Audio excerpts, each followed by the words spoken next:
পুজো দিতে রানী দুনিকে নিয়েই চলে গেছে মন্দিরে। সেখানে সবাই মিলে দেখে বলে, রানী তুমি তো সেনগুপ্ত বাড়ির ছোট বউ, এই গরমে এই মেয়েটাকে নিয়ে কেন এসেছো? ওর তো কষ্ট হবে। রানী বলে, আসলে ও তো আমাকে ছেড়ে থাকতে পারে না, তাই ওকে নিয়ে এসেছি। এরপর সবাই মিলে বলে, ঠিক আছে ঠিক আছে, তুমি যাও, তাড়াতাড়ি করে তুমি পুজোটা দিয়ে বাড়িতে যাও, তোমাকে লাইনে দাঁড়াতে হবে না। শুক্লারা আসেনি কেন?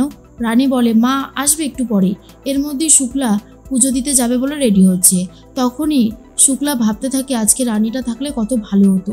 সেই মেয়ে জেদ করে দুনিকে নিয়ে বাড়ি ছেড়ে চলে গেল। এরপর মাধুরীও খুব কান্নাকাটি করে।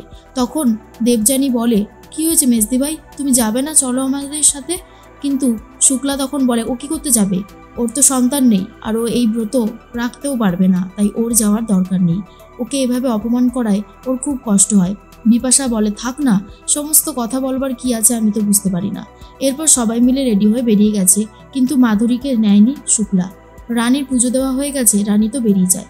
শুক্লা এসে বলে, কি হয়েছে, তোমরা তাকিয়ে আছো? সবাই বলে, তোমার বৌমা এসেছিল তো নাতনিকে নিয়ে।